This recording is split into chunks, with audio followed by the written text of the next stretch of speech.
2nd special called meeting. I would like to call this meeting to order, and we'll begin with the approval of the agenda. I move that we approve the agenda. May I ask a question prior to approving the agenda?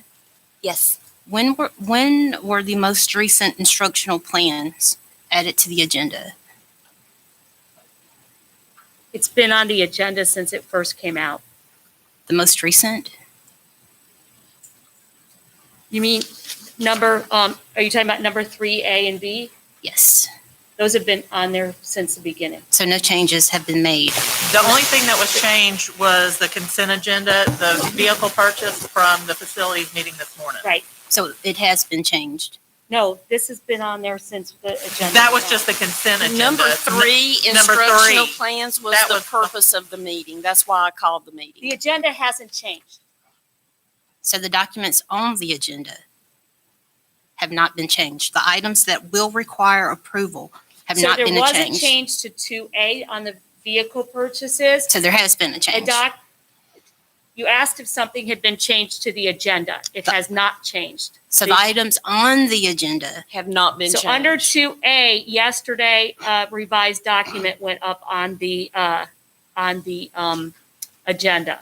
so the items on the agenda have been changed. The documents The that will documents, that correct. will require Right. approval. Correct. I thought, okay, Okay, we can move forward. okay. But regarding your initial question about instructional plans, those have always been there because that was the purpose of the special called meeting. But those items will require approval. And the community, they've just now seen the documents that will require our approval. So number 2, there's a document on board docs for it. It was Understand? changed. Because It was We revised. just had the facilities meeting Right. half an hour ago. And the reason it's on here on consent is because we need approval before October 1. And our board Understand. meeting's not till the 6th. Okay. Is there any documents under 3A and B on board docs? That was loaded this morning to board docs. Okay, But it was sent to the board last night, correct? yes. Okay. And we've had a conversation about, okay. Thank you for explaining that. No problem. Okay, do I have a Motion in a second. motion and a second? All those in favor say aye. All those opposed? No. So we have one opposed. Ms. Sturdivant?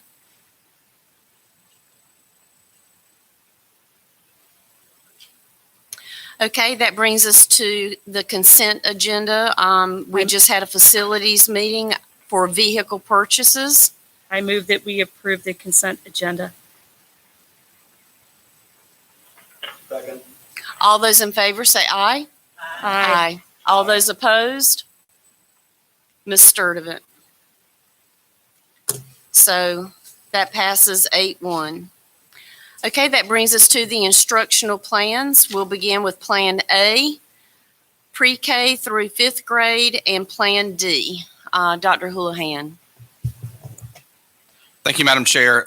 Good morning, board. Good to see you all, and happy Tuesday. We have a presentation that I'm going to go through. Staff and I are prepared to answer questions and entertain any comments from the board. The presentation itself is displayed. Unfortunately, it's behind the members on that side. This projector, I believe, is not working, so that's why we couldn't display it.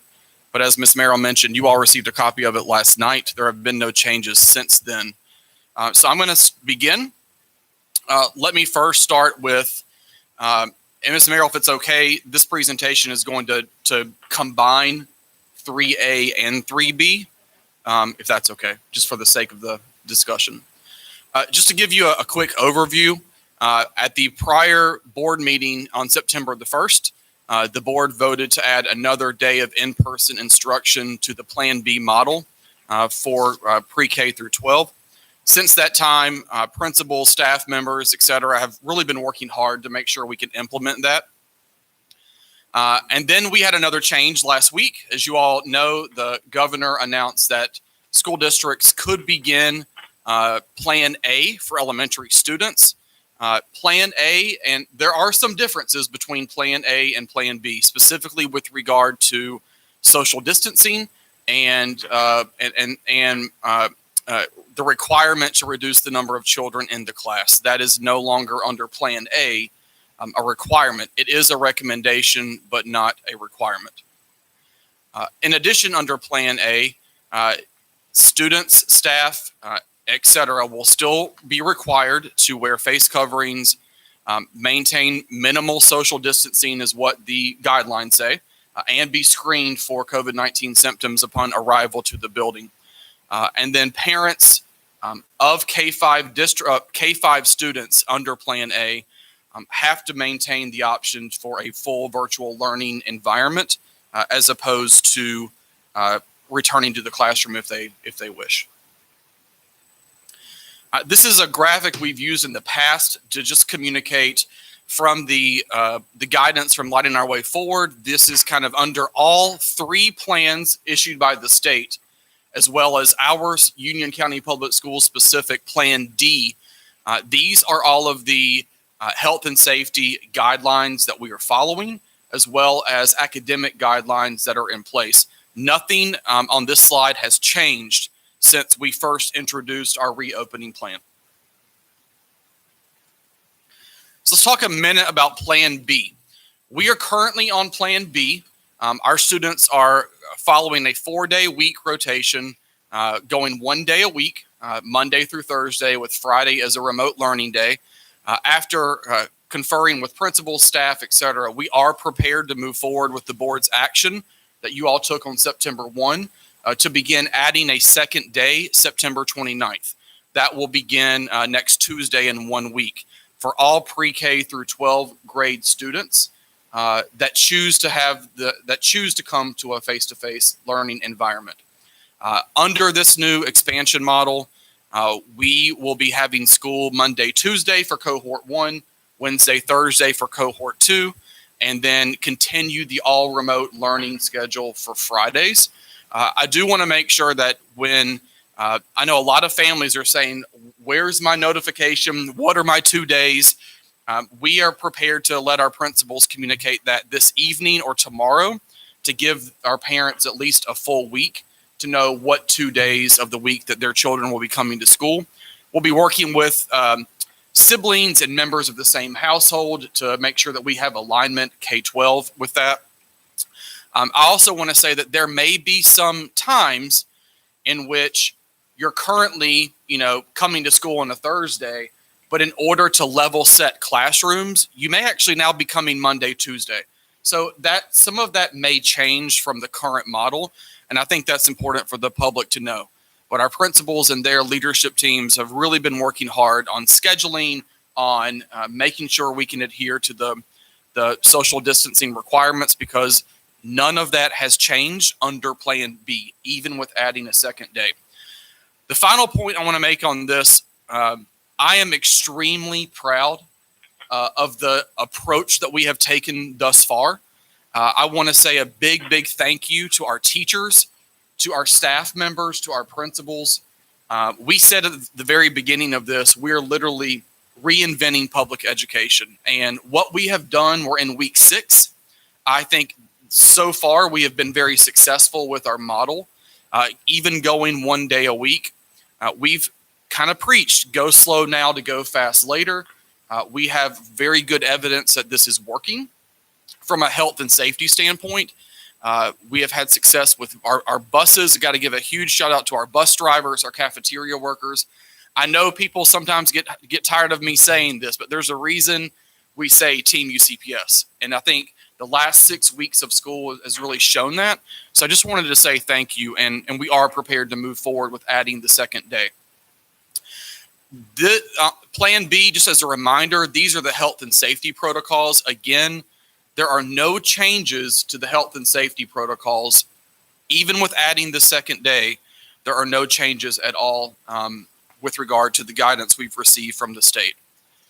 And finally, this is a sample kind of Plan B scheduled. I mentioned, you would have cohort 1 and 2 coming on Monday and Tuesday, and then being remote Wednesday, Thursday, Friday.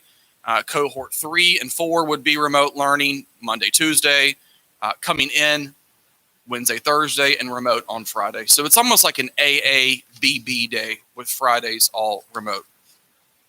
So I think if I might, I'd like to maybe stop here before we get into the next phase and see if there are any questions with regard to adding that second day that we need to address right now. So the schools, all the principals have told you that they're good with the second in-school day, and they've made their classrooms work and all that stuff under Plan B. So That we're is good to correct. go. Okay? I also want to add that in some schools, you may find that we are using some kind of unconventional spaces, auditoriums, cafeterias, media centers, where we might have overflow. There may need to be the chance at some point to not physically have class that day in your school. In your classroom. It may be at an alternative setting, and that's fine. We can still have school that way. And that's really in reference to the maintaining the 6-foot social distancing. I think at the last meeting, I think now would be a good time. I had recommended having cohort 1 come on Monday, Tuesday with a Wednesday cleaning day and then Thursday, Friday. But after speaking with you and several other staff members, so many families and employees had already arranged childcare with remote Fridays, that's why we decided this would be the best plan. That is correct. The other factor I'll point out is our custodial teams have done an excellent job during these first 6 weeks. They're cleaning more during the day as opposed to staying late at night. So our health and safety protocols from our custodians, those aren't going to change. And Friday, the feedback we continue to get is please leave the Friday as remote learning for staff because they're doing a lot of small group instruction, planning, PLC work, et cetera. Perfect. Dr. Houlihan, I do have one question. You did mention that many of the schools, the principals did share that their school is prepared for the health capacity, well, in regards to the health. And you mentioned that can you give me an example of smaller schools like Wingate Elementary? Oh, I apologize. Wingate Elementary, where will some of their students classes take place? For the overwhelming majority of classes, they'll still take place in that classroom. A school like Wingate, their enrollment is much less compared to their capacity of their building. They actually have enough space right now that if we wanted to go Plan A 5 days, they could do that, even with some social distancing. So for a school like that, that's not really a concern. The challenge that we may have are actually in your larger schools where you have maybe more kids coming right now face to face, and you may have to make some shifts either to the not being in the regular classroom, but maybe being in a laboratory setting for that period. So those are some of the examples that we've mostly heard from middle and high schools. Okay, thank you. I think now, Mike, would be a good time too. We've received a lot of emails primarily from teachers, not families, because the parents are extremely excited that their children can get 2 days per week. But I keep hearing about doubling the capacity and 50%. And I just want to remind everyone that only 80% of our parents signed up for Plan B, and about 20% of our students signed up for the virtual academy Plan D. So in all fairness, only 80% are coming to the classrooms under Plan B. So in leveling the numbers, like you said earlier, the schools would literally be at like a 40% capacity, not a 50% capacity, because not 100% signed up for Plan B. Does that make sense? Only 80% of our students signed up. So when they level, going to 2 days, we're looking at about 40% capacity inside the buildings, not 50% capacity. So I want to be real clear that we're not bringing back half of the enrollment because 20% signed up for virtual. Right. One of the questions I gathered from the emails, and I want to make sure that, people took time to write those, that their concerns at least be brought to the table. One of the things that I kept hearing and kept envisioning was this, and that is, you stated that the principals have given you the thumbs up as a good to go.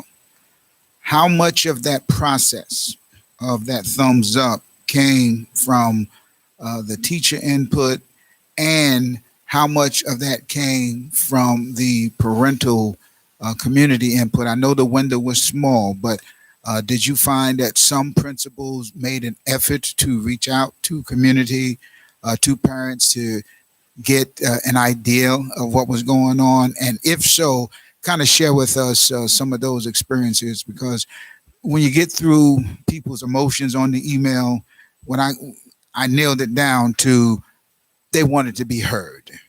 So were they heard? I believe they were heard, sir. One thing I will comment as a great positive is all of our schools have a site-based decision-making team that includes teachers, parents, et cetera. They've all been meeting, I'm assuming, virtually since the beginning of the school year. A natural process that I would, again, make an assumption, because I don't have evidence to point to you right now, is that those discussions after the board voted on September 1 would include part of this to continue to get that feedback. Principals have been working with teachers on kind of figuring out spacing and classroom utilization. I met with our teacher representatives yesterday. There's one representative from every school to talk about kind of moving forward under Plan B. And I know that Mr. Burnett and Mr. Strickland have visited a number of schools upon principal request to make sure from a planning and staffing standpoint that we are good to go.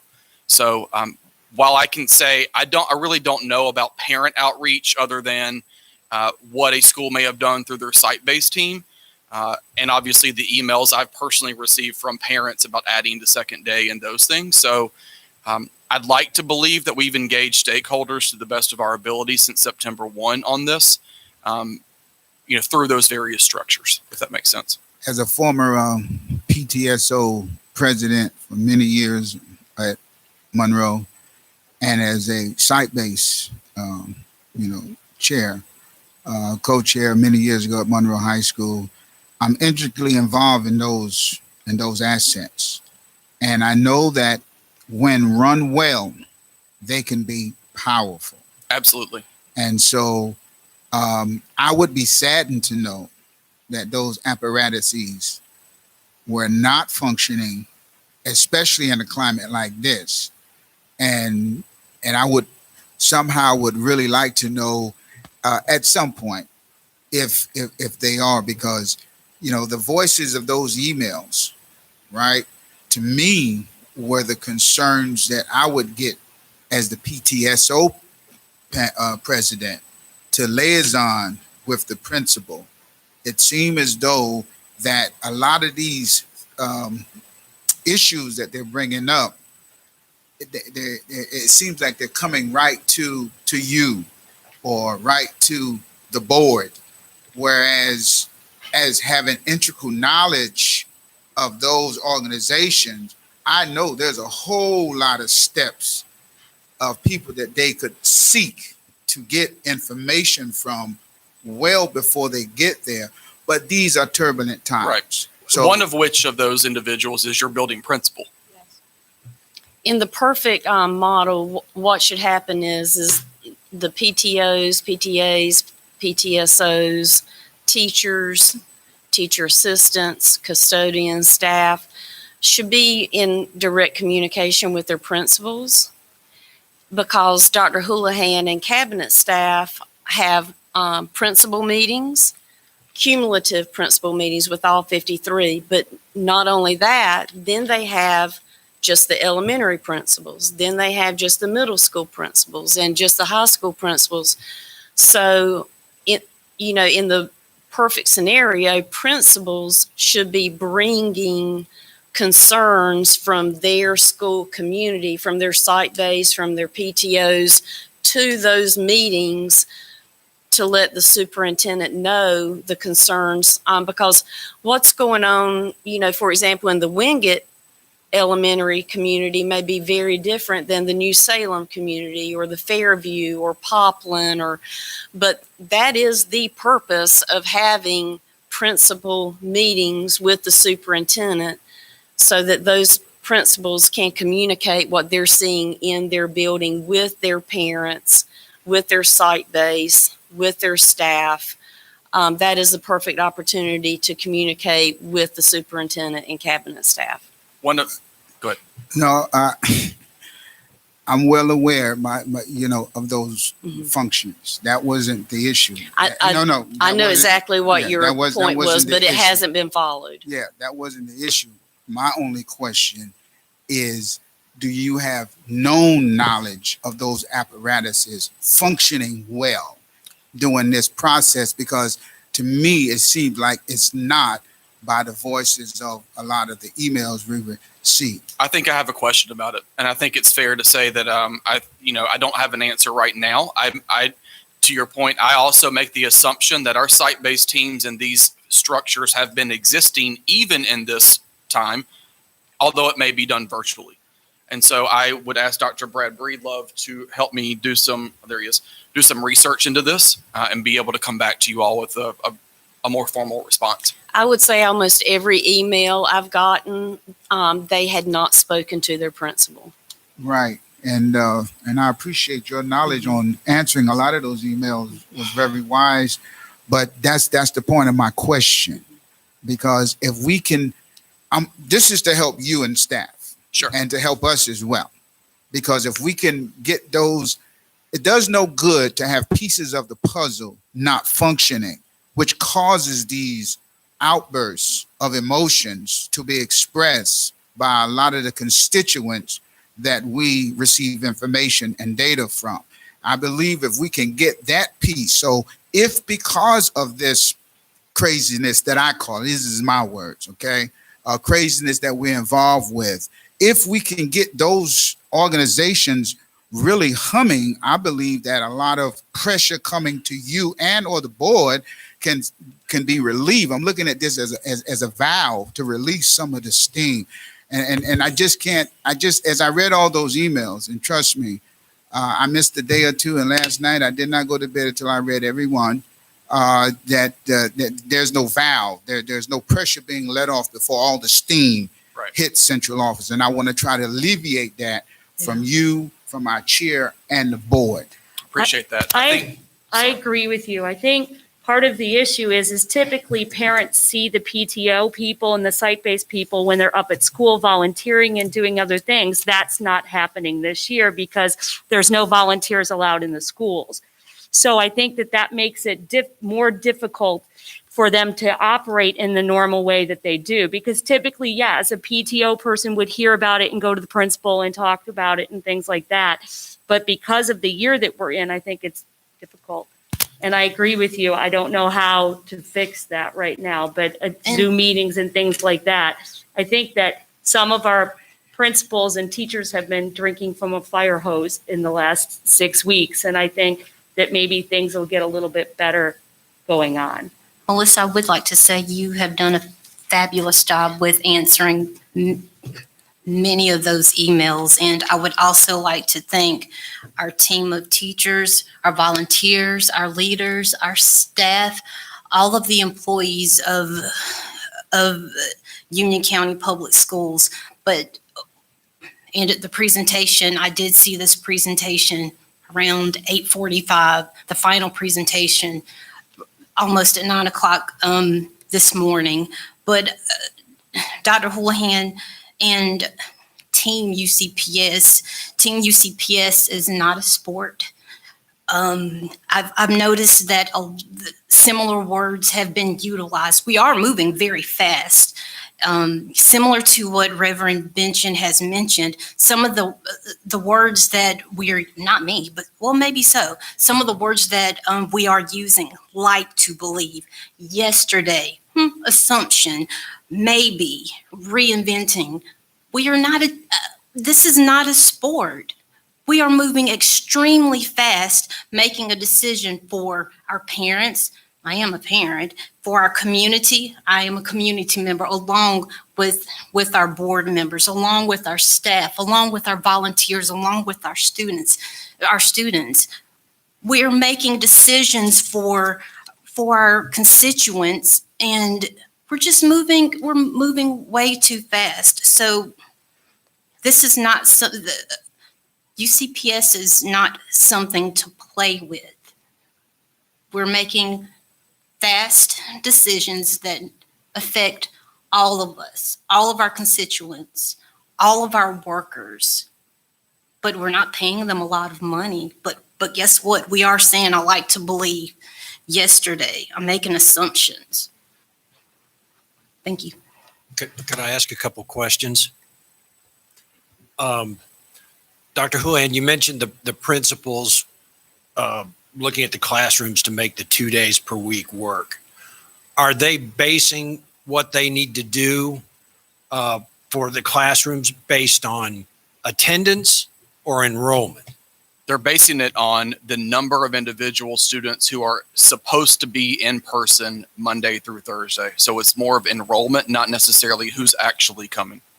Okay, so we're working it from the top end, because as That we is know, there's a correct. difference. There, attendance is actually the Bs that are showing up, and enrollment is everybody who should be showing up.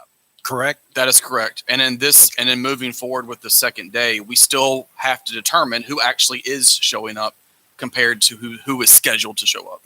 So what happens? Are we going to set any deadline for anyone who signed up with B, but their child is currently not attending school, to rotate over to D from B? Or will they have, for the remainder of the school year, the option for their child to show up in class? So and we're going to get to a little bit of that in just a minute. Okay. For Plan B, K-12, it is still, if you signed up for virtual, you're still expected to be in virtual. The only decision point with regards to coming out of virtual, we're going to talk about in a minute with regard to elementary. So for people that are in B that aren't coming to school, they're going to stay in B, correct? And they will just be the remote learners, like the cohorts of 3 and 4 and things like that. It won't affect it, but we'll know who's coming to school and what that attendance looked like just for the first 6 weeks. Is your suggestion, Mr. Sides, to move them into Plan D? Well, my question is, let's take elementary, because that's the easiest. Anticipate going to more days. My child's currently in B for elementary school, but for whatever reason is going virtual, is not showing up for their 1 day. He may be doing all remote 5 days. Correct. Okay. But they're officially enrolled in B. Okay. If we make a move for more days in class, the parent makes the decision, hey, the game's changed. I was enrolled in B. I want to jump in on this new A, or whatever it is, come whatever date is set for it. Will those parents have the option to do that? Yes. Okay. And that's coming. Okay. All right. So I So- think we do need to get back on track so that Dr. Hula can present this to I the have board. one B question before Well, we. I have one more question, if I could. I have one more question. You made, With the additional day for like middle school and everything, I know you mentioned there'll be like an unconventional classroom possibly. Will they have the same resources in that classroom that they do with a normal classroom, like projector or whatever they need? Yes. That is what we were expecting, Mr. Helms. Okay, that's one of the concerns I've heard. Yeah.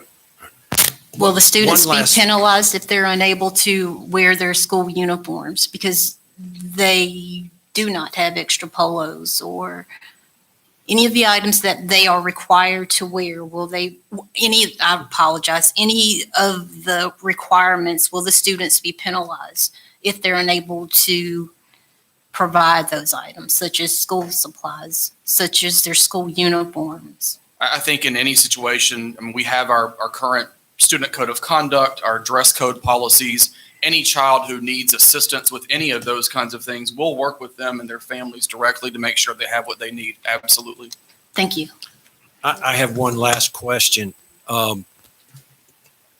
In the principals feeling like they can handle the change that was approved at the last board meeting, but I still have concerns because I have not, I don't know if anybody else has, been furnished with attendance data for the various schools that are affected. Now, maybe it's not as critical for elementary moving forward because their game has changed, but I would like to see the attendance information for at least middle and high schools, because I think it's important to note where the bottlenecks and where these adjustments are having to be made. So when a parent fires off an email, well, my kid their class got sent to the cafeteria, what's going on? That we at least see what accommodations have had to be made in order to fit within the guidelines. So I'm still concerned that attendance information has not been supplied by the board, and obviously it's out there now where the principals couldn't say that they could make this work. So I think that should be supplied along with highlighting the specific classes where they're having these adjustments that you mentioned having to be made. Okay. We can work on that, Mr. Sides. Well, can I say something first? The principals have that have that data, Mr. Sides, and they've been working this for the last few weeks after. Has it been 6 weeks since? 3 weeks Since the last vote. They've been working on it. We were given data on the largest schools that came to us. The issue is at a high school, the amount of data that you would have to look at, because it's by class. So there could be 3 English 2 classes, 5 math 2 classes. It was the amount of data that they would have to put together was huge. But each principal has that for their own school. They had the opportunity to have Mr. Strickland and Mr. Burnett come and help them if they had issues. I don't know if we look at the data that we were given on the largest schools, and if they can make it work there, then I don't know what the issue would be. We did get all the data for, I believe, Marvin Ridge High School. Where's Dr. Breedlove? Marvin Ridge High, I believe it was Marvin Ridge Cuthbertson Middle, Piedmont. Piedmont Middle. and Kensington. Kensington. Thank you very much. So we did receive that data. I would also like to say Christina Helms, Kathy Heintel, and myself, we visited an elementary, a middle, and a high together. And without even asking, the first thing that principals and assistant principals showed us was how many students were in the building that day. And then they showed, and I think we were there on a Thursday. And it was interesting because each principal told us that Thursday was their highest attendance day. But you could see their notes that, they were tracking it every day, every week. So they showed us, what their Monday number was, what their Tuesday number was, Wednesday, Thursday. And that is precisely what Dr. Houlihan is talking about with leveling, to make sure that, we don't send, 2 high days at the same time and 2 low days at the same time. We're leveling the alphabet because we've been going according to the alphabet. But what a lot of the principals have learned is that, for example, Thursday is their highest day. So in going to 2 days per week, then we would want to adjust the lower alphabets to make it more even with the other 3 days that were very low. And so that is what Dr. Houlihan, without getting into the weeds too deep, and I know that's getting in the weeds, but that's what he means by leveling, making sure that the kids that have been coming, that we level that out, and we're giving the principals the flexibility to look at their alphabets Monday through Thursday to find a way to level their school and bring them in evenly. Right. But Mr. Sides, to your point, I just want to let you know all of the schools that we have visited, without even asking, the principals or assistant principal showed us how many kids were coming into their building each day. And I guess I would like to add too, when we looked at the K through 2 numbers, K through 5 is a different animal than 6 through 12. Middle school and high schools are different than the elementary schools. In elementary, they basically stay in one classroom except for specials every day. So you can look at the numbers of each classroom and figure it out. I looked at Marvin Ridge and I looked at CMS and I looked at Piedmont. Unless you're the principal and you understand the master schedule, or you're the data manager, and data managers are amazing. I can't even say enough. I don't know how we can figure that out. I mean, the data for Marvin Ridge High School was 60 some pages long, and I couldn't figure out. I mean, we don't know the building. We don't know the how the master schedule is put together. I don't know that the data, and we're talking 60 pages of data for each high school, and I think it was still pretty close to 60 for middle schools. I don't know how that data is going to help us. I think that data helps the principals of the school and their data managers and their APs figure out how they can do things. And I think that's what Dr. Houlihan was trying to say, that the principals have looked at it. Mr. Strickland and Mr. Burnett have helped them, and they have said that they're good to go. So I don't know what kind of data we would be able to figure out to help them. I think it would be very helpful. Excuse me? Go ahead. Dr. Houlihan, is some of the things that we are discussing within the body of this presentation? Because if they are, maybe we can just proceed with the presentation, and maybe some of our answers and questions that get answered as we I go agree. along. I think we definitely need to get back to the presentation, and then we can follow up with questions after Dr. Houlihan has answered this. But I think at the end of the day, board members need to understand that when we were sworn into office, we were not sworn in to manage day-to-day operations. I think that is the responsibility of the superintendent, cabinet staff, and the principals who run our 53 schools. And if the principals have worked with their team, and if the principals have attended all of the principal meetings, which I know that they have, and they've given their feedback and assured the superintendent that they are good to go and they are excited about adding the second day, and then the superintendent brings to the board his information, I would encourage everyone to understand that everyone has spoken, and the information has funneled up to us so that we can make our decision. Okay. And with that said, I would like for Dr. Houlihan to complete his presentation. On B, before you go to A, I just want to tell parents who were going into the second day, there's going to be more students going to school every day.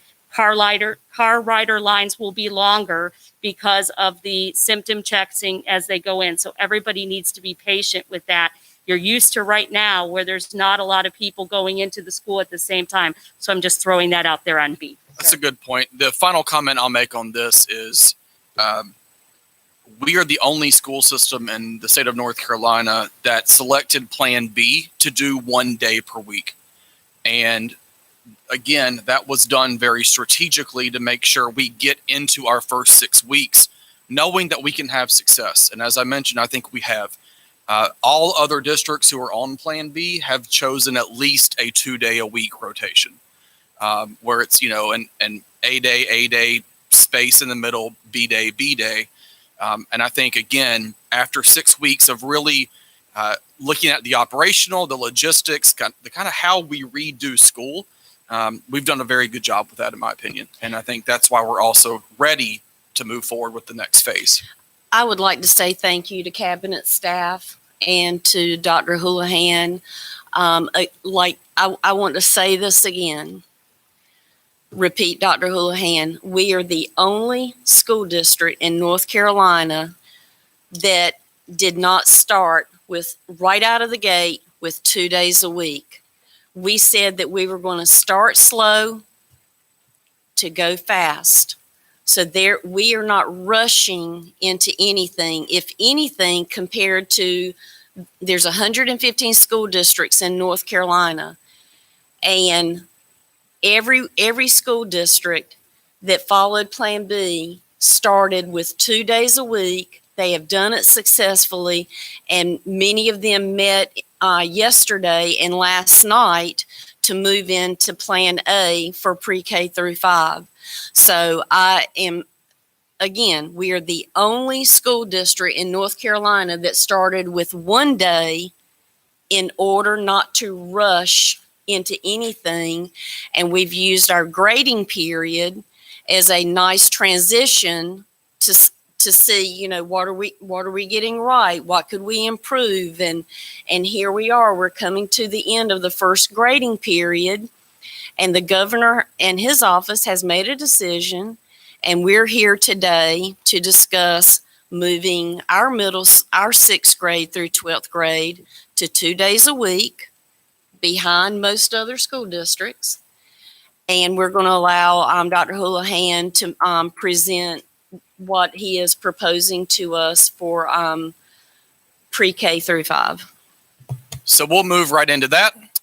So again, in reference to the governor's announcement last week, under Plan A, which is only available for elementary age students.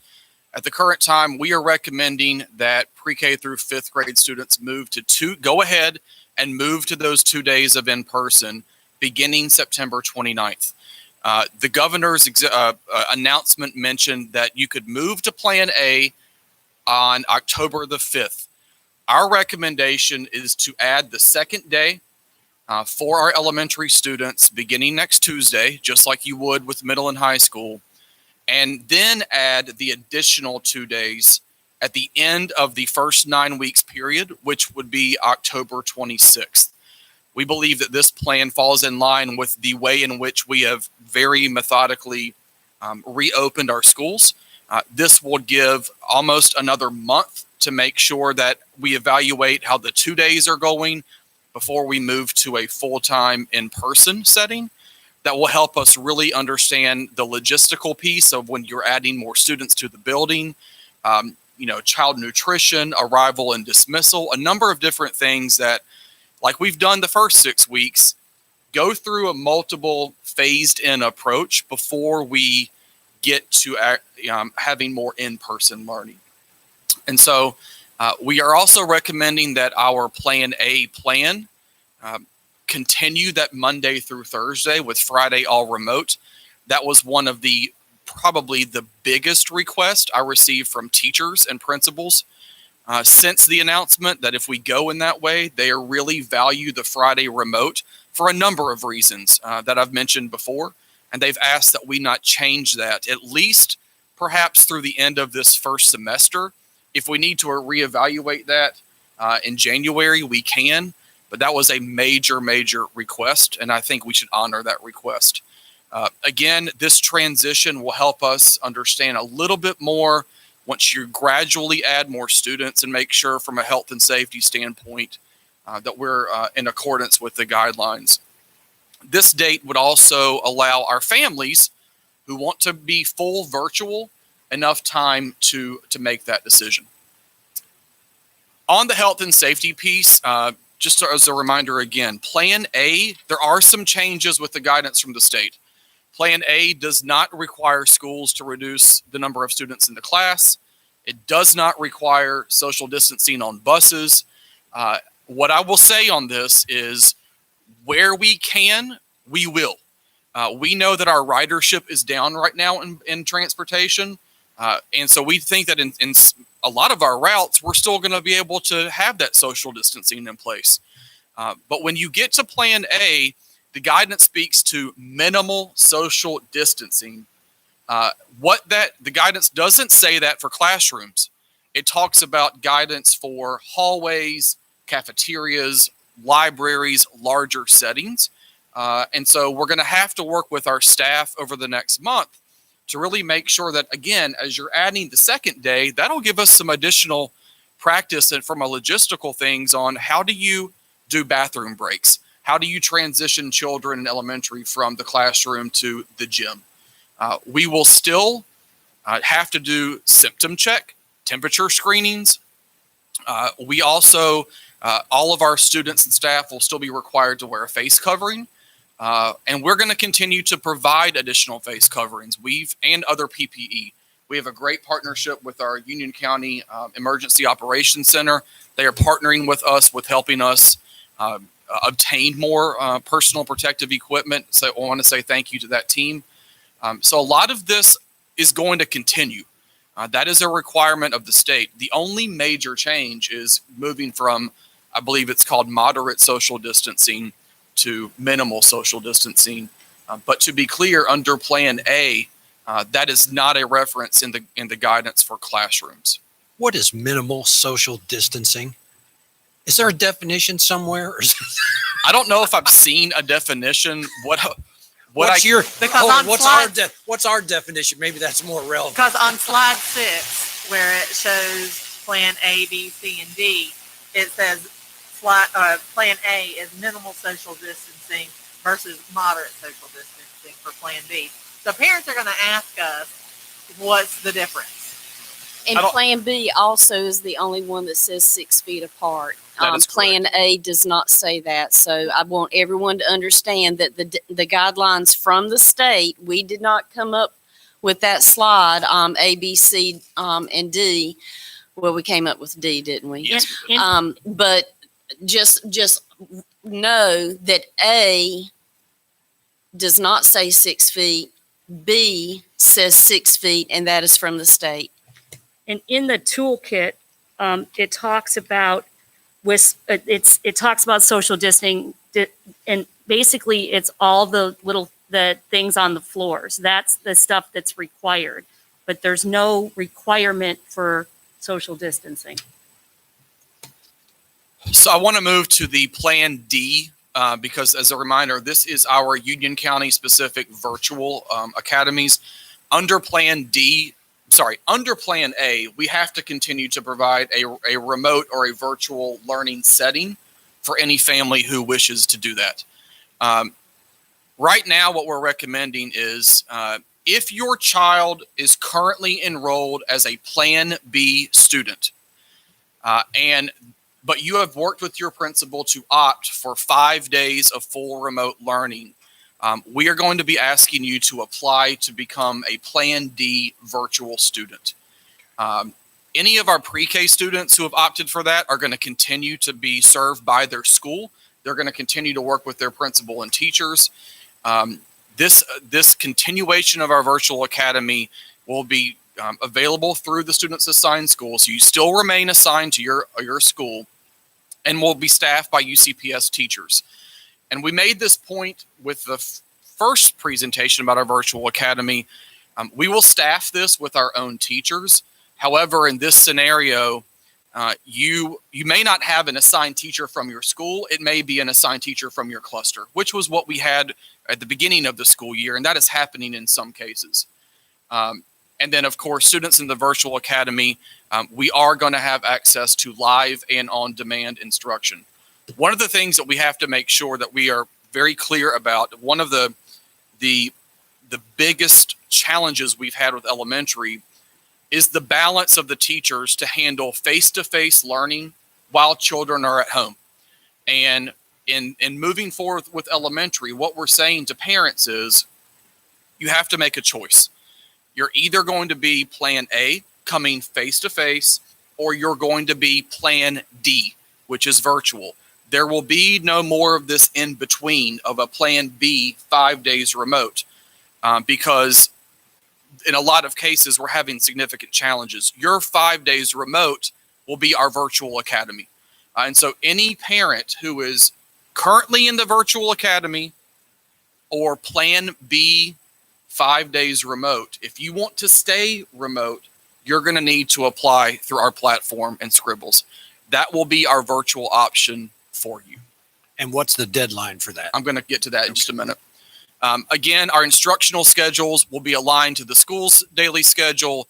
We are expecting teachers to interact with students daily because our kids will be expected to be in attendance and participate. We also, at the beginning of the year, did not make this an available option for K-1 because we were concerned about lack of devices.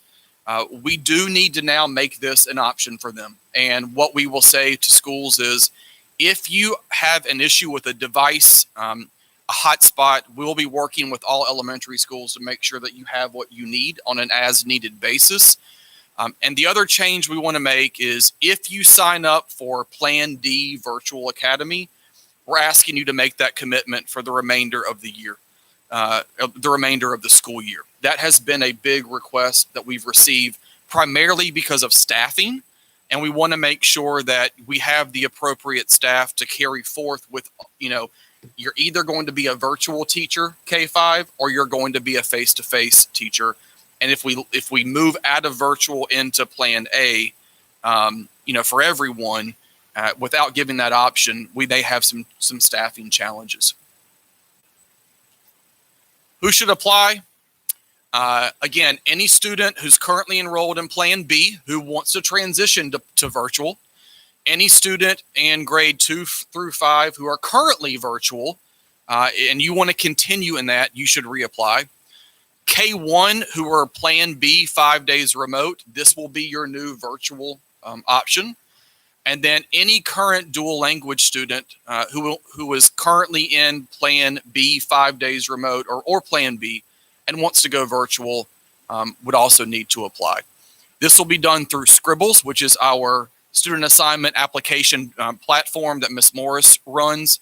We are going to open that period September 25th, which is Friday. And that will run through Sunday evening, October the 4th. Once we get the numbers in, that will give principals and us about 2 to 3 weeks to make sure that we have an adequate staffing plan in place for both face-to-face and virtual.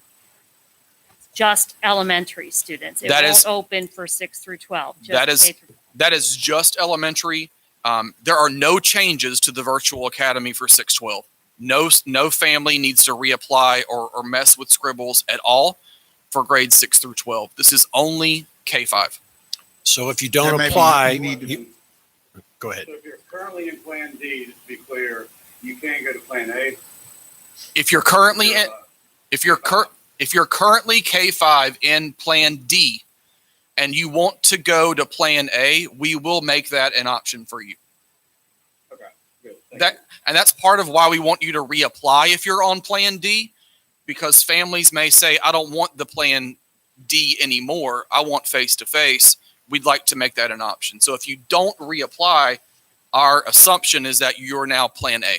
That's the default. That may need to be hammered so that 6-12, you don't get involved in that. Because I can already see, it needs to be really hammered away at that. Can that be shut off? So Yeah, that's 6. It will only, to do this process will only be available in the elementary schools because we can select which schools this is applicable to. And then 6-12 will not be open till later in the month because we're going to need to reopen it for second semester because they only chose through first semester. Thank you. Awesome. Is it fair to say that every parent of a K through 5 student should go into Scribbles and make a choice between Plan A or Plan D so that there's no guessing?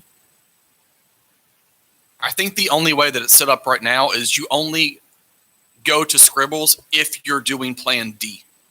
I don't think in Scribbles you select A or D. I think it's just D. Okay. Ms. Morris, am I correct on that? That's correct. A will be the default. And unless you want to come 4 days a week face to face and one remote, you have to go in and select D. Okay. So B is gone and they become.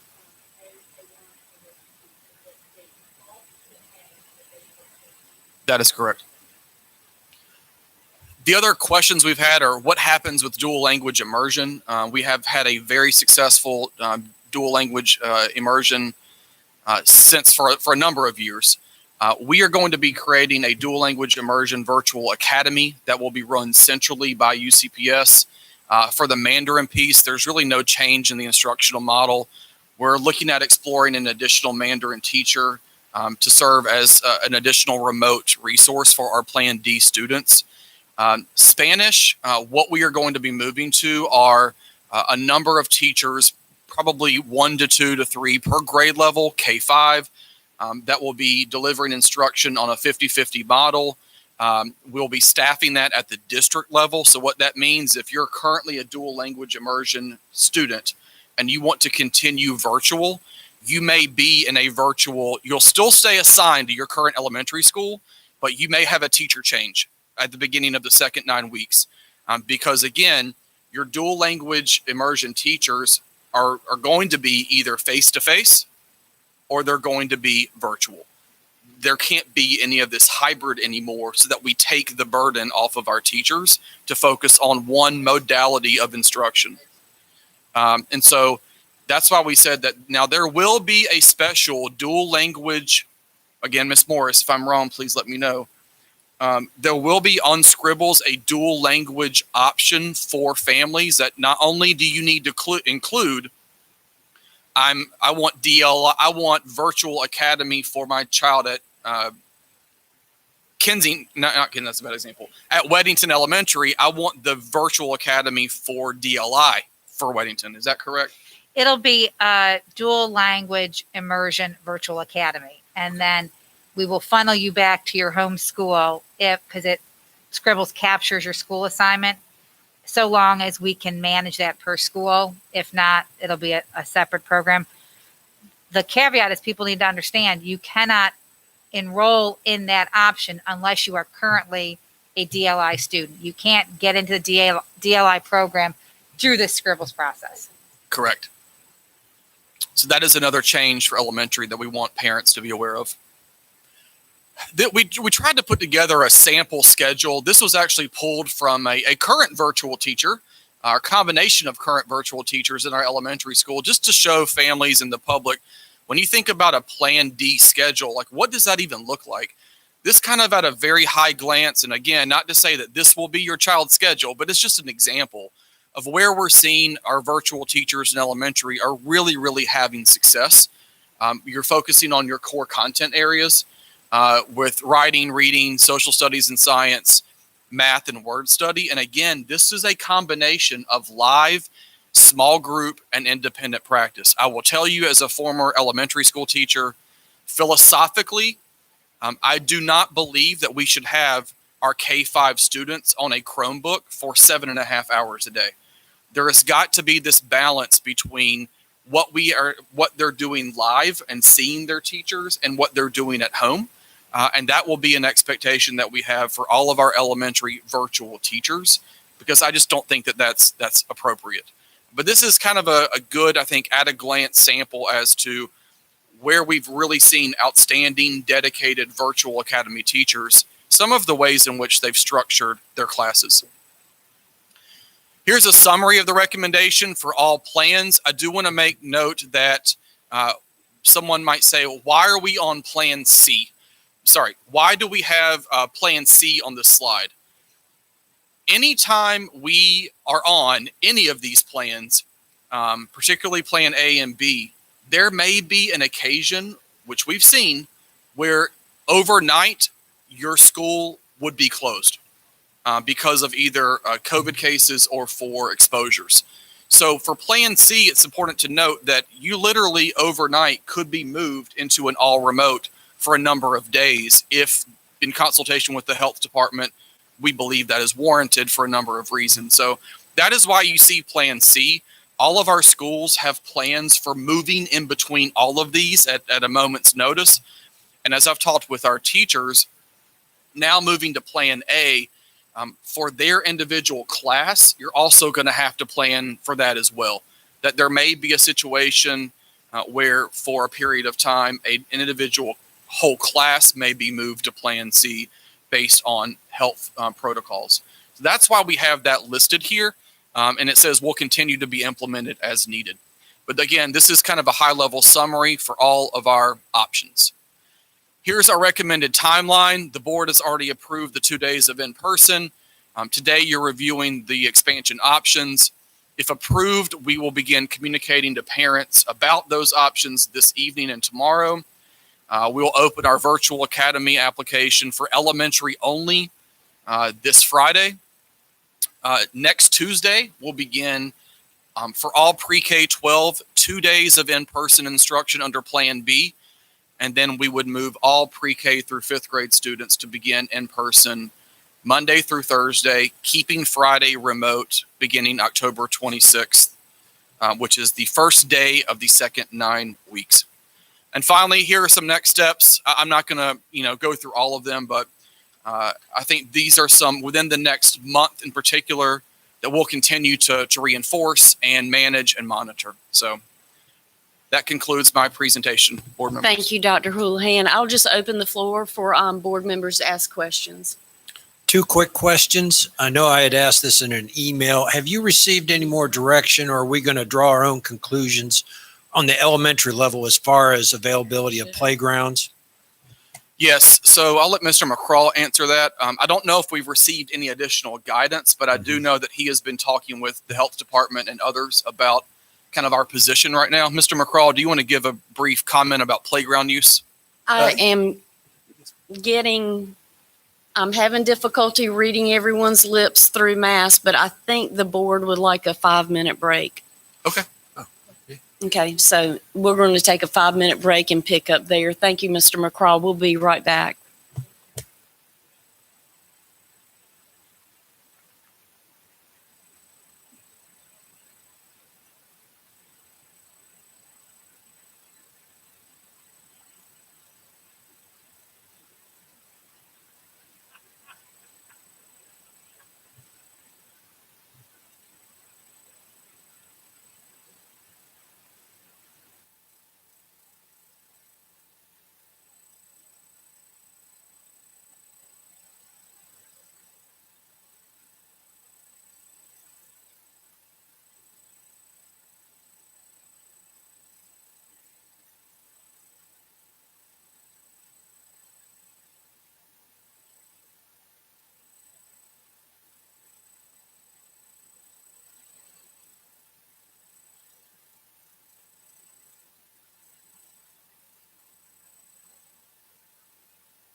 Okay, thank you for that small break. We've had board members here for finance at 9, facilities at 9:30, and now we're in our third meeting, so thank you for that. So we'll just pick up with Assistant Superintendent Jared McCraw and Dr. Houlihan. Yeah, just to refresh, I believe the question was with regards to playground use at elementary school. So Mr. McCraw, if you can give an update on where we are with that. Yes, sir. Thank you, Dr. Houlihan. Thank you, board members. There have been a lot of people asking for us to look at playgrounds and to look at reopening playgrounds. We did make a decision at the beginning of school, August 17th, to limit the use of playgrounds. DHHS did come out with guidance saying they never close playgrounds. So they did say that. That did come out. There is guidance, though, and requirements where it says schools must choose physical education activities that limit the use of shared equipment, and any close contact between students during those activities is limited and brief. We did feel like that limited our use of playground equipment because, as you know, our custodial staff is concentrating on cleaning and disinfecting and sanitizing our schools inside and out, but it's difficult to go wipe down monkey bars and all that equipment. That's a lot of stuff. So under Plan B, we've kept the playgrounds closed. We understand that teachers and even our principals at the elementary level would like to see those open, but talking with the health director, talking with our nurse supervisors, we've done a good job up until this point. Social distancing, cleaning, our students are learning to socially distance and have done a good job with that. But right now, under Plan B, we had made the decision to keep those closed. As we move to Plan A, if that's your decision, October 26th, we would be looking at the potential of reopening playgrounds for our elementary students. I have a question for Mr. McGraw while he's up there. Right now under Plan B, when we have a positive COVID staff member or student, you talk to the health department and you have a conversation about exposures, correct? Yes, ma'am. How does that change from Plan B to Plan A? So under Plan A, with minimal social distancing, which that changes the most inside our classrooms, what I think you and the public is going to see is it's going to be much more difficult to be precise about potential close contacts and exposures. What will happen is you will have a greater potential of having more people excluded because they're close contacts or exposures to a positive case, or entire classrooms that will be considered close contacts or exposures. That is the nature of what we would be dealing with, because if in a classroom you're not requiring social distancing of 6 feet or greater, then the entire classroom could potentially be considered an exposure and excluded for 14 days. And I would just add on that, with the same protocols we have in place right now, all of that will be determined on a case-by-case basis, depending upon the evidence we have or lack thereof with regards to, individuals in those classrooms, correct? That is correct. Every case is unique. So whether it's a staff member or a student, each case is unique. But Ms. Heintel, to answer your question, the biggest difference will be the precise nature of, 2 people were close contacts. When you go to Plan A and you have minimal social distancing, it increases that potential for more people to be excluded. Quick question. Will there be, if we adopt Plan A in elementary schools, will there be any changes in the way that food service is currently delivered?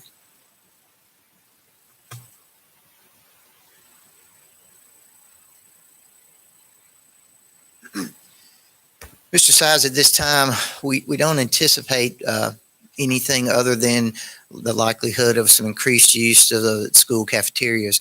As it stands right now, many schools are having meals in their classrooms. That's due to the current social distancing requirements. As things are relaxed potentially under Plan A, I suspect that we would likely have increased use. One of the things we talked about is to make sure that if we are going to use the cafeterias more frequently, we would ask and try to ensure that classes stay together as opposed to separating and going to different tables. They do that anyway, but that would be something that we would reinforce.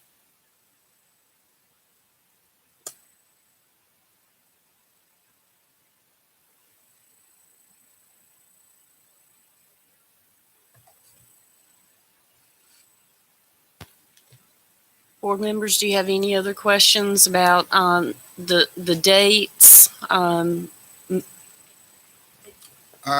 some inquiries about start times.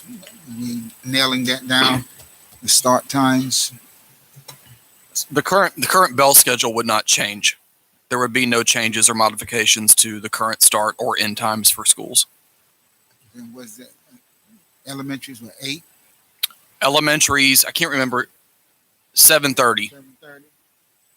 Most of the bell changes I believe we made at the beginning of the year were mostly in middle and high school in order to accommodate ridership and the length of time and the protocols we have in place to transport children to school. But there would be no changes at elementary or at any school with regard to their start time. I know we got a lot of emails, not a lot. We got several emails from Stallings Elementary.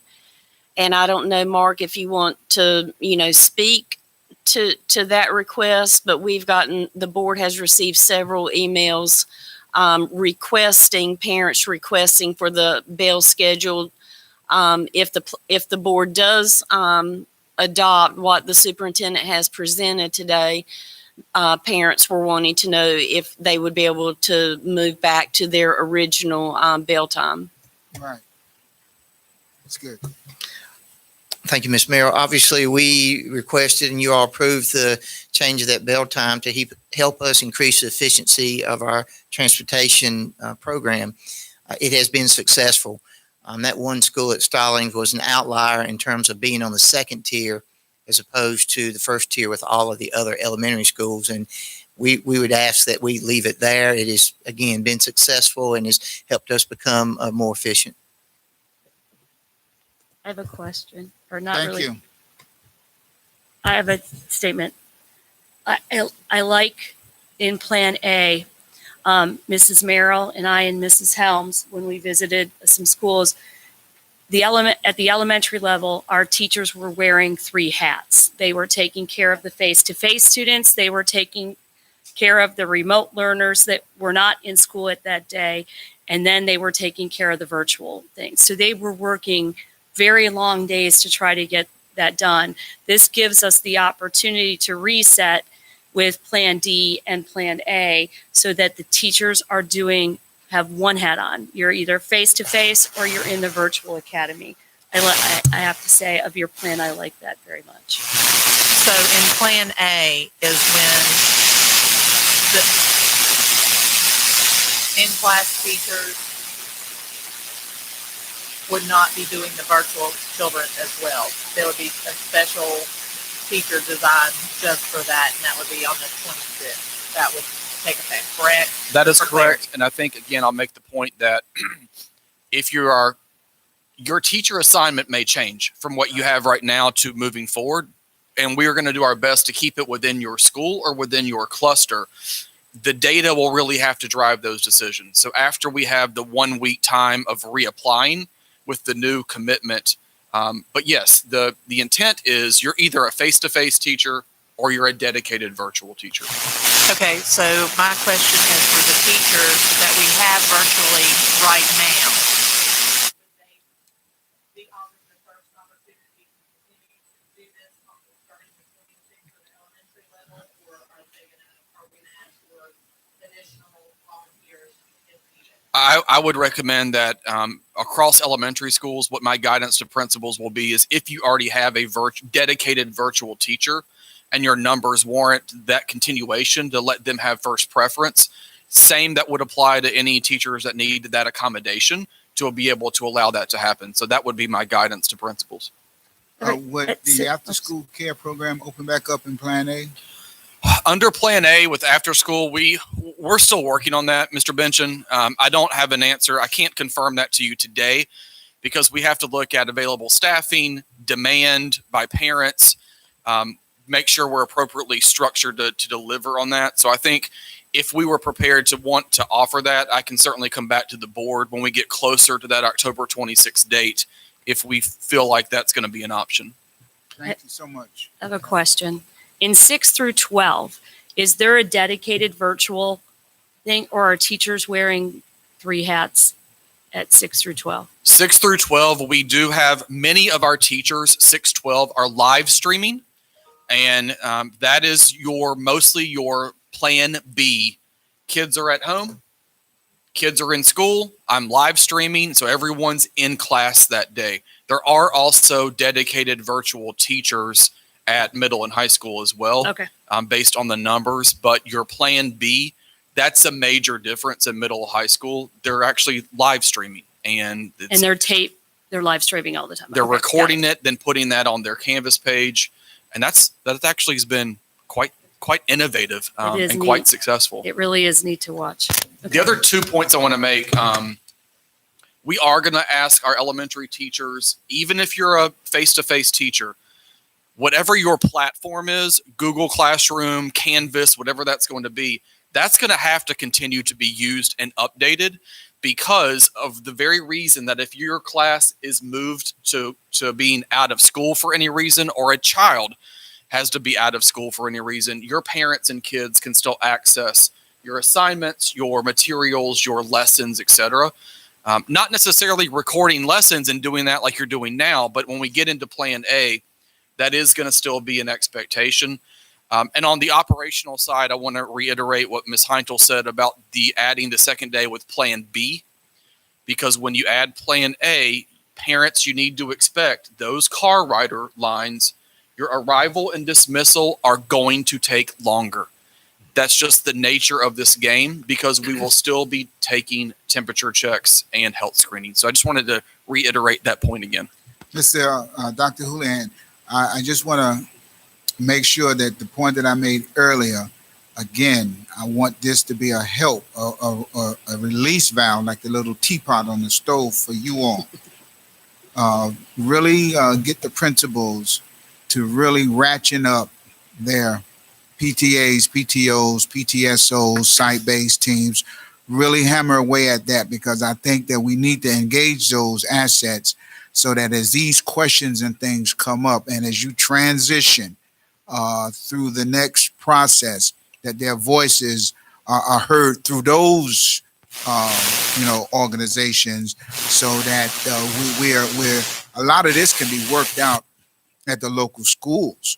That is because correct. we got some seriously smart people out there and they just need to know that there are vehicles for their voices to be heard besides an email to the chair or email to the superintendent. So I just want just to push the principals, and I know they hear me because they probably all listening, push those groups again. Let's ratchet it up and take some of this heat off you all.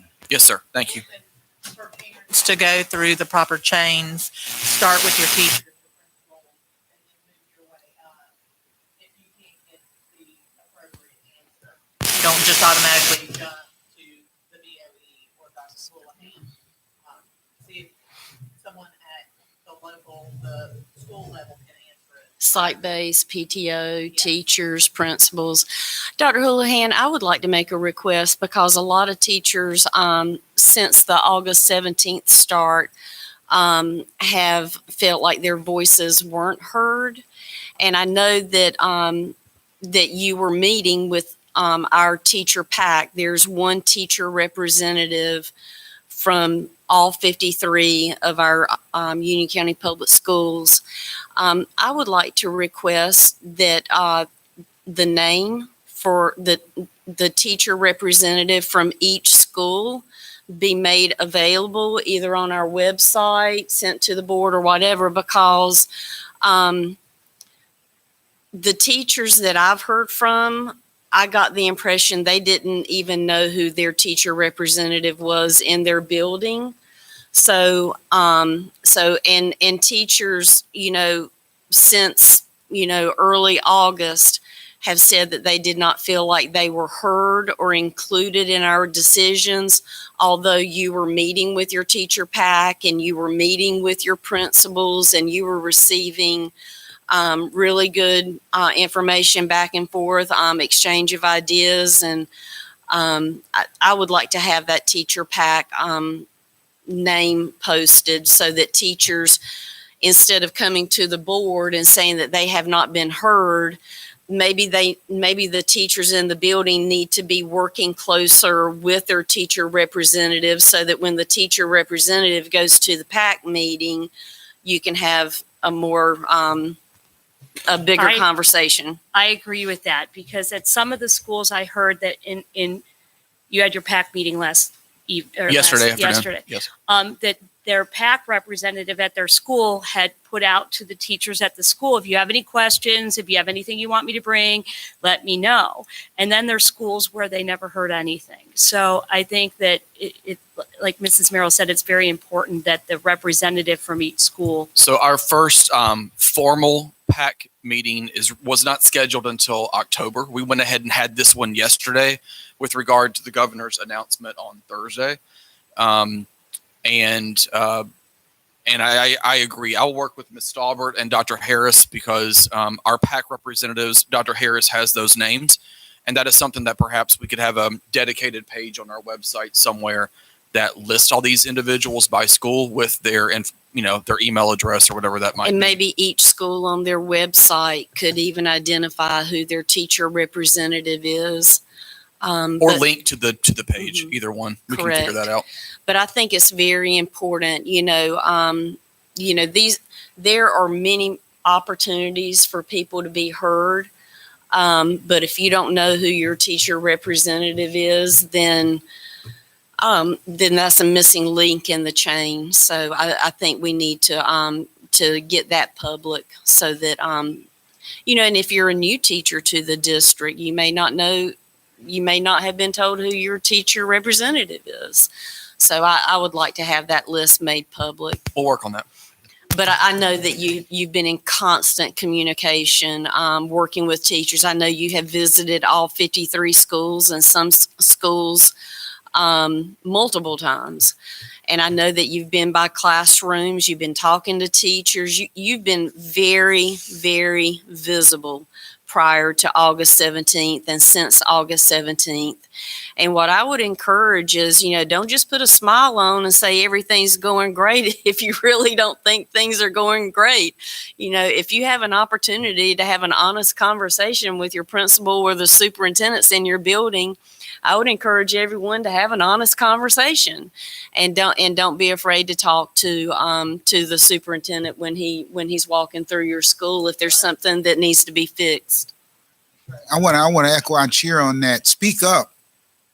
When the superintendent or a board member is in your school, or somebody from staff, don't wait till they leave and then send an email saying how bad it was. Speak up.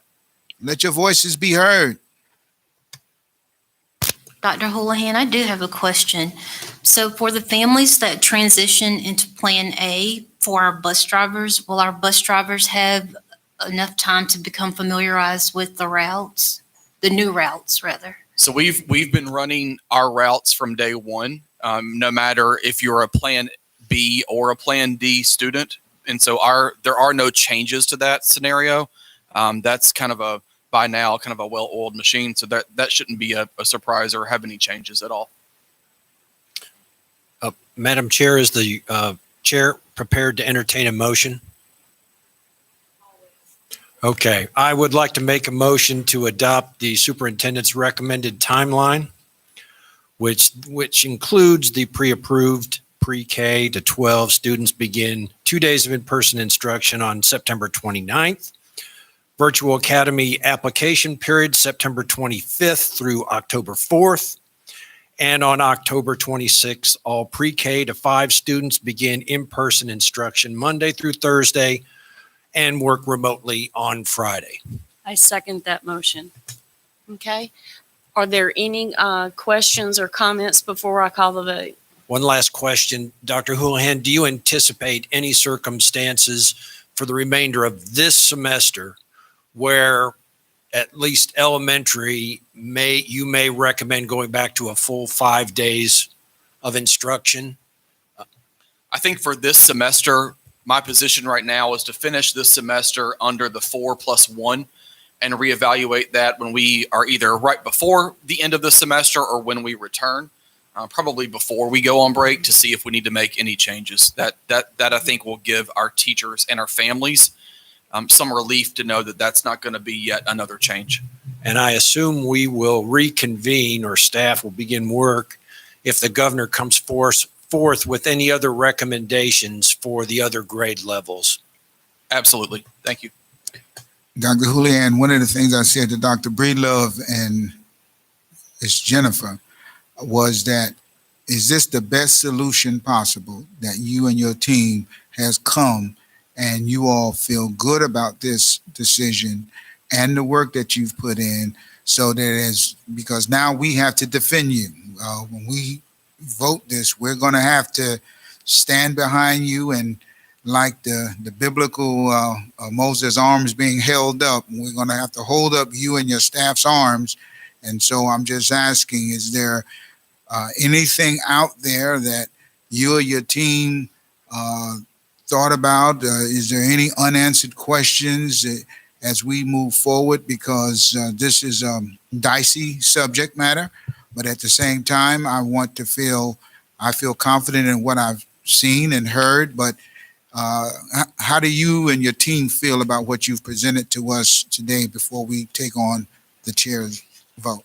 Thank you, Mr. Benchin. I feel very confident about this recommendation. In talking with our team and our principals, our teachers, our staff, as an educator and as a former elementary teacher specifically, there is no substitute for in-person learning. And when the leading expert in our state stands before us and says that she believes that it is safe enough to return students to school, still following those requirements, as a parent and as a educator, I believe that that is an option we should strongly consider. Are we going to have challenges? Absolutely. We said before we even did the 1 day that there are going to be some hiccups, and I want to be public about that. Let's not all be naive and think that getting into any of this change is not going to have challenges. It will. And it is my obligation, as I said at the September 1st meeting, if I ever feel like we need to make a change before October 26th, I'm going to talk to board leadership and the board about that, or if there are any concerns that arise. But sitting here today, making this recommendation, our team and I feel very good about all of this. And otherwise, I would not bring it to the board. Thank you. And I'm good, Madam Chair. Okay. The only comment I would have, Mr. Reverend Benchin, is I regret that we are not able to offer the same to our middle school and high school students. Yes. Because if we are to hand a Union County Public Schools diploma to the class of 2021, I think our students deserve to be in the classroom. And I'm extremely excited for the opportunities for our elementary students because they cannot be home alone. And I recognize that middle school and high school students can be home alone. But it makes me sad to think that we have high school students that we're going to have to determine if they're ready to graduate, and they have not received that face-to-face instruction that they so desperately need. And that's for all high school students. And we all know how difficult middle school can be. So that's my one regret, that we're not here discussing 6 through 12 today, that we're offering them 2 days. That would be the ultimate best solution, Madam Chair, and I feel you, and I stand with you on that, because having 4 children that graduated from UCPS, it's something.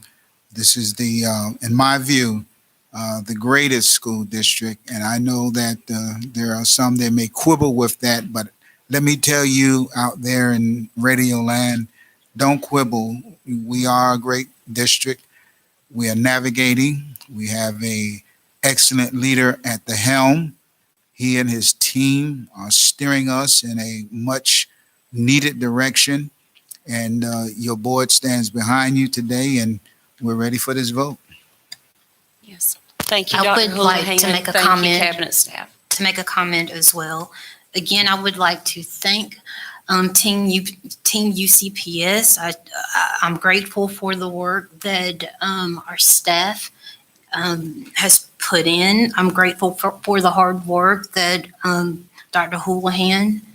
I'm grateful to serve on a board with 8 other members. My only concern is that the same precision, and we were not as strategic as we were with our previous plan. And again, thank you for your hard work. Thank you for your time. Thank you for the precision that was put in place. And Dr. Houlihan, as you mentioned, there will be challenges, and I do understand that. But thank you. Dr. Houlihan, this is Joe Morial. I had a statement as well, and I'd like for you to perhaps add a little bit more color to it. But on June 6th, the governor imparted his strategy for opening schools back up for us for the school year. He tasked us with not only the plan that we put forth, but to plan for the opening in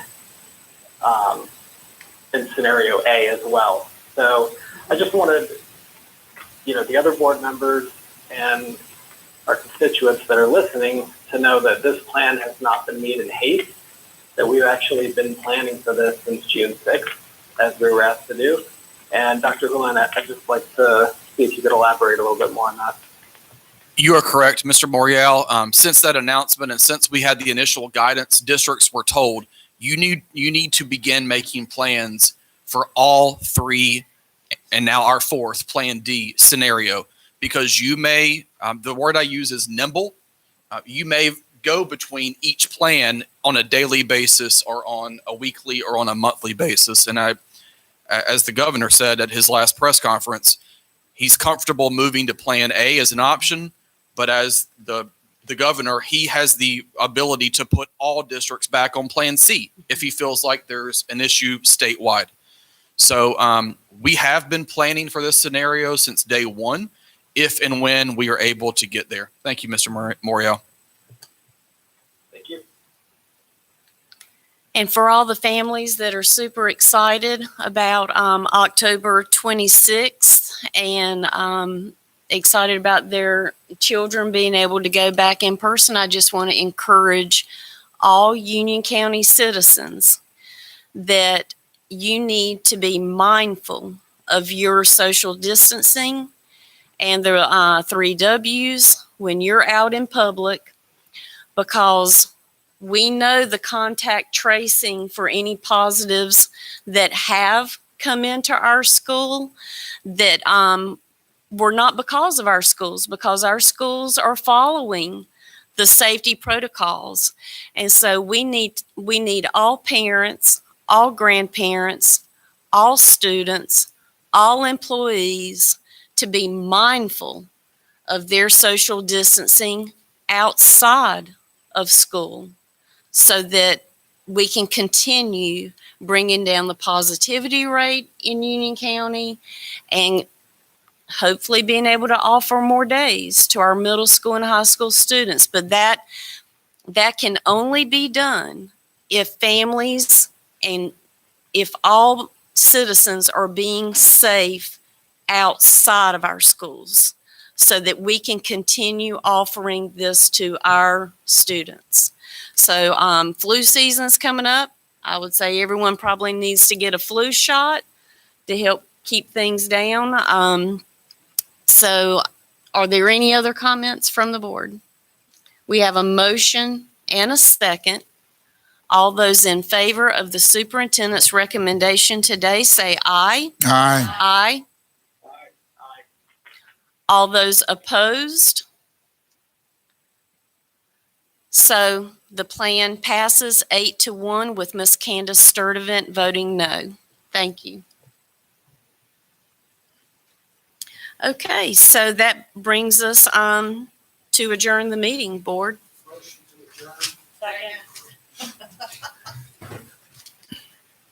All those in favor say aye. Aye. Aye.